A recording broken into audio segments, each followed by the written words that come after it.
চিন্তা ভাবনাই। আজকে কথা বলবো আজব পৃথিবী নিয়ে। কি আজব!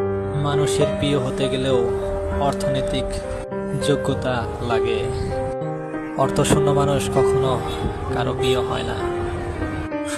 ভালো বা খারাপ বলতে কিছু নেই, চিন্তা ভাবনাই সব কিছু খেয়ে তেমন করে তোলে।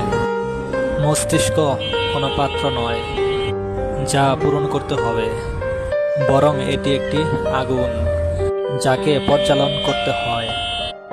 তুমি নিজেকে অন্যের জন্য নয়, বরং নিজের জন্য গড়ে তোলো। আজব এক কথা, কারো নিন্দা করতে গেলে বাহিরে থেকে করা যায়, কিন্তু কারো বিচার করতে গেলে ভিতরে প্রবেশ করে করতে হয়। প্রত্যেকটা মানুষ তার নিজের রূপে, নিজের স্বভাবে রূপান্তরিত। মানুষের সৌন্দর্য তার হৃদয়ে বসবাস করে।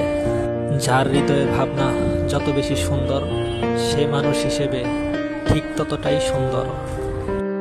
আজব এক দুনিয়ায় বিবাহিতরা চায় তালাক, অবিবাহিতেরা বিয়ে চায়, ছোটরা বড় হতে চায়, আর বড়রা ছোট হতে চায়।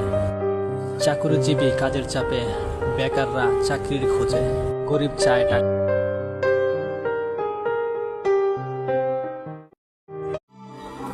আবেগ দিয়ে যদি ভালোবাসাই হয়, যদি সবকিছু